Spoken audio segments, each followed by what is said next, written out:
Delhi high court ने गुरुवार को महाराष्ट्र के पूर्व मुख्यमंत्री उद्धव ठाकरे की उस याचिका पर अपना आदेश सुरक्षित रख लिया जिसमें सिंगल जज के आदेश के खिलाफ उनकी याचिका को खारिज कर दिया गया था। दरअसल 15 नवंबर को न्यायमूर्ति संजीव नरूला ने ठाकरे की याचिका को ये कहते हुए खारिज कर दिया था कि चुनाव आयोग द्वारा की जाने वाली कार्यवाही के संबंध में सुप्रीम कोर्ट द्वारा कोई रोक नहीं लगाई गई थी।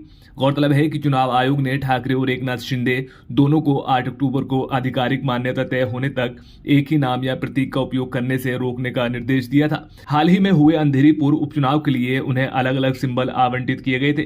ठाकरे ने अपील की थी कि चुनाव आयोग ने फ्रीजिंग आदेश पारित करते समय माना था कि शिवसेना पार्टी के 2 गुट हैं। इसके अलावा उन्होंने दावा किया था कि ये नहीं कहा जा सकता है कि पार्टी में 2 गुट हैं क्योंकि वो उचित रूप से निर्वाचित अध्यक्ष बने हुए हैं, जिसे एकनाथ शिंदे ने भी स्वीकार किया है। वहीं उद्धव ठाकरे की तरफ से वकील कपिल सिब्बल ने कहा कि हाई कोर्ट की सिंगल बेंच ने अपने फैसले में कहा था कि प्रारंभिक आपत्ति नहीं सुनाई जा सकती। हम हाई कोर्ट की इस टिप्पणी पर स्पष्टीकरण चाहते हैं। अदालत ऐसा कैसे कह सकती है? कपिल सिब्बल ने कहा कि चुनाव आयोग के सामने भी इस पर आपत्ति उठाई थी। सुप्रीम कोर्ट में ये मामला लंबित है। उनका कहना है कि 2 दल हैं लेकिन कोई गुट नहीं।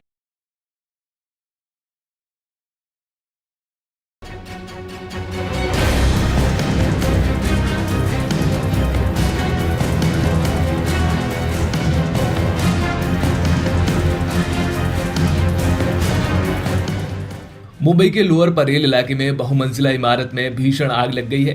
फायर ब्रिगेड की 10 गाड़ियां मौके पर पहुंच गई हैं। आग पर काबू पाने की कोशिश हो रही है। जानकारी के मुताबिक 64 मंजिला इमारत के 22वें फ्लोर पर आग लगी है। हालांकि पूरी इमारत को खाली कर लिया गया है। आग किन कारणों से लगी है इस बात का पता नहीं चल पाया है।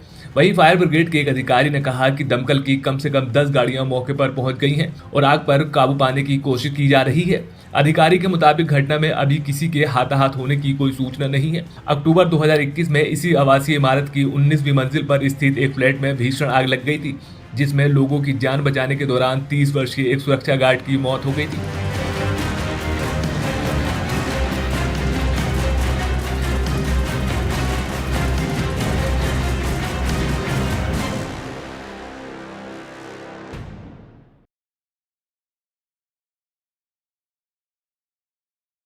बॉलीवुड एक्टर सोनू सूद अपने हेल्पफुल नेचर के लिए जाने जाते हैं। वो लोगों की मदद करने के लिए हमेशा आगे आते हैं, जिसकी वजह से सोनू सूद की खासी अच्छी फैन फॉलोइंग है। अपने फैंस के लिए सोनू सोशल मीडिया पर अपनी ज़िंदगी से जुड़ी चीज़ें शेयर करते हैं। अब सोनू का एक और वीडियो सोशल मीडिया पर वायरल हो रहा है, जिसमें उन्हें मशहूर सोशल मीडिया इन्फ्लुएंसर खबीलेम के साथ देखा जा सकता है। वायरल हो रहे वीडियो में खबीलेम सोनू सूद से स्ट्रॉ छीनते हुए नजर आ रहे हैं, जिसे देख फैंस की हंसी रुक नहीं रही है। वीडियो में देखा जा सकता है कि सोनू एक जार से 2 गिलासों में जूस निकालते हैं। सोनू मेहमान बनकर आए खबीलेम की मेहमान नवाजी के लिए एक गिलास को पूरा जूस से भर देते हैं और थोड़ा सा जूस अपने गिलास में डालते हैं। खबीलेम सोनू के गिलास की तरफ देखते हैं और हाथ आगे बढ़ाते हैं, जिस पर सोनू को लगता है कि खबी कम जूस वाला गिलास अपने लिए लेना चाहते हैं। लेकिन सोनू सूद को पूरा माजरा बाद में समझ में आता है कि खबी स्ट्रॉ लेने के लिए कोशिश कर रहे थे। खबी वीडियो में अपना सिग्नेचर स्टाइल भी करते नजर आ रहे हैं। वीडियो को देखकर फैंस मज़ेदार कमेंट कर रहे हैं।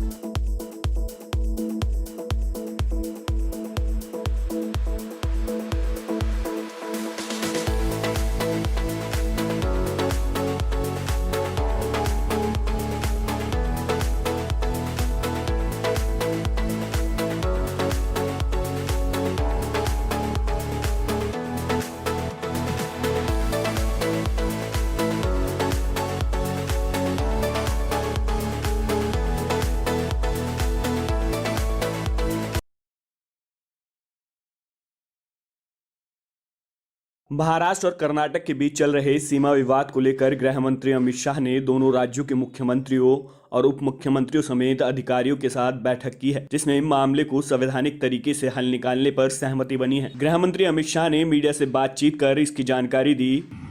दोनों पक्षों के साथ भारत सरकार के गृह विभाग के ऑफिसर की उपस्थिति में बहुत अच्छे माहौल में बात हुई है। दोनों मुख्यमंत्रियों ने सकारात्मक अप्रोच रखा है और कुल मिलाकर इस बात पर सहमति हुई है कि डिस्प्यूट के रास्ते और डिस्प्यूट का समाधान लोकतंत्र के अंदर रोड पर नहीं हो सकता, संविधान सम्मत मार्ग से हो सकता है।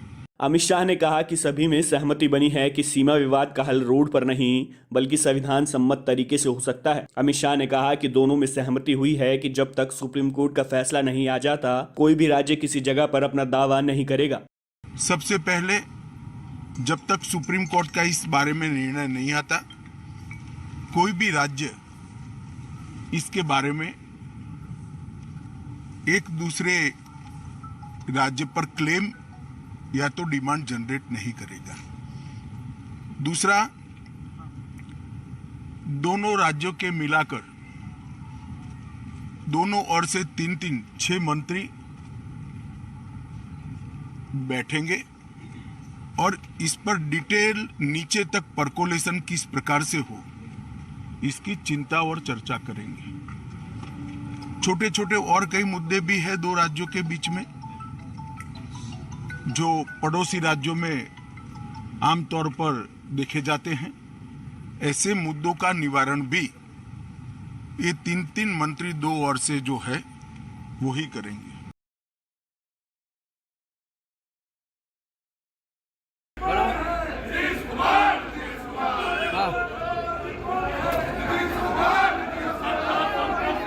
बिहार में जहरीली शराब पीने से होने वाली मौतों को लेकर बिहार विधानसभा के बाहर विपक्ष ने जमकर नारेबाजी की। साथ ही बिहार विधानसभा की कार्यवाही के दौरान भी विपक्ष ने इस मुद्दे पर कई सवाल पूछे। वहीं मीडिया से बात करते हुए सीएम नीतीश कुमार ने कहा कि बिहार में शराबबंदी है तो कुछ न कुछ नकली बिकेगा, इसे पीकर लोगों की मौत हो गई। नीतीश कुमार ने आगे कहा कि शराब बुरी आदत है, इसे नहीं पीना चाहिए। तो जितना जहरीली शराब, और जानते ही हैं कि लोगों को सचेत रहना चाहिए। यहाँ तो शराबबंदी है तो कुछ गड़बड़ तो बेचेगा ही, तो लोगों की मौत हो जाती है। तो इसको याद रखना चाहिए कि शराब नहीं पीना है, शराब बड़ी बुरी चीज़ है, लेकिन फिर भी कोई पी लेता है। देखिए, ज़्यादातर लोगों ने इसके पक्ष में सहमति दी है, लेकिन कुछ आदमी को क्या कीजिएगा, कुछ तो ऐसी गलती करता ही है। तब उसके बाद पिछली बार भी याद है ना, जहरीली शराब से मर गया तो कोई कहा कि इनको मिलना चाहिए कंपल्सन के। बाद जो शराब पिएगा वो तो मरेगा ही, ये तो उदाहरण ही सामने है कि पियोगे तो मरोगे, यही तो बात है। साथ ही नीतीश कुमार ने कहा कि विपक्ष को सहयोग करना चाहिए, उन्हें लोगों को जाकर समझाना चाहिए कि शराब पीना गलत बात है। साथ ही कहा कि विपक्ष से पूछिए जहां बीजेपी की सरकार है वहां जहरीली शराब पीकर कितने लोग मर रहे हैं। शराबबंदी सब लोगों ने मिलकर लागू की थी। पक्ष को भी कहेंगे कि सबकी सहमति से लागू हुआ है। आप भी हर जगह अभियान चलाइए कि कोई शराब न पिए, ये गंदा काम है, सबको नुकसान पहुंचाने वाला।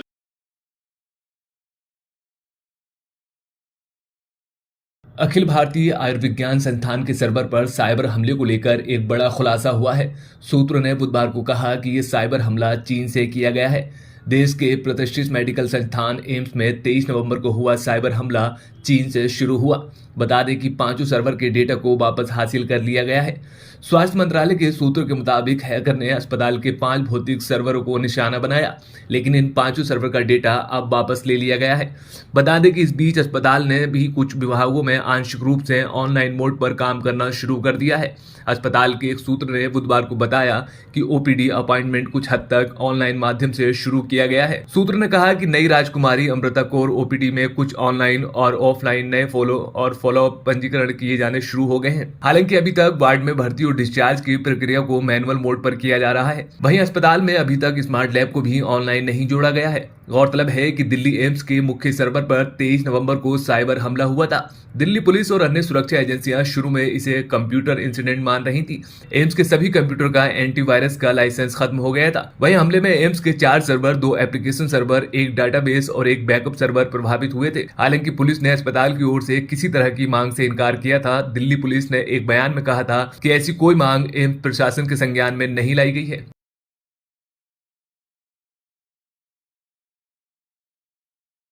जाट हमेशा बाइक पे अच्छे लगते हैं, तो जीत बाजी की तरफ से और मेरी तरफ से एक छोटी सी भेंट है मेरे भाई को। एक छोटी सी भेंट मैं आपको दिखाना चाहूँगा। जीत बाजी please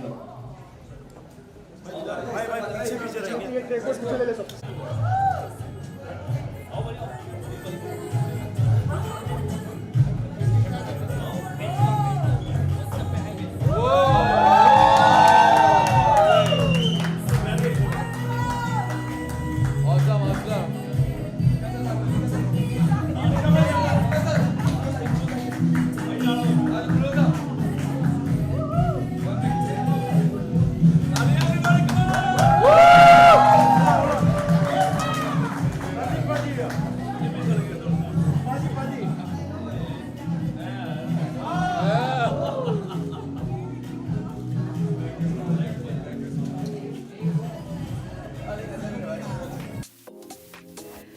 Mika Singh recently gifted a swanky new bike to Randeep Hooda as a token of appreciation for his brilliant performance in the web series Cat.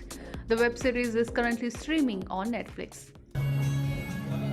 तो साढ़े पंजाबियों की बहुत बड़ी गल है कि पहली ये पंजाबी वेब सीरीज आई है जो नेटफ्लिक्स पे आई है। हालांकि उससे पहले काफ़ी पंजाबी मूवीज़ आई हैं, बट ये ठेठ पंजाबी, और मैं हैरान हूँ जब रणदीप भाई ने पंजाबी बोली है। अभी भी उन्होंने थोड़ा पंजाबी में कुछ एक्शन बोला था, तो he is looking so handsome तो है ही है, बट पगड़ी को पूरा उस लोग को ट्रैक्टर में आना बड़ा मुश्किल होता है, but he did a great job. Randeep thanked Mika for the gift. For hosting this for us and giving us encouragement. Coming from Punjabi, a compliment about Punjabi is even more. And I'm very, very grateful. और दस्तार बनने के बाद तो आदमी वैसे ही king हो जाता है, तो king Mika Singh, thank you very much.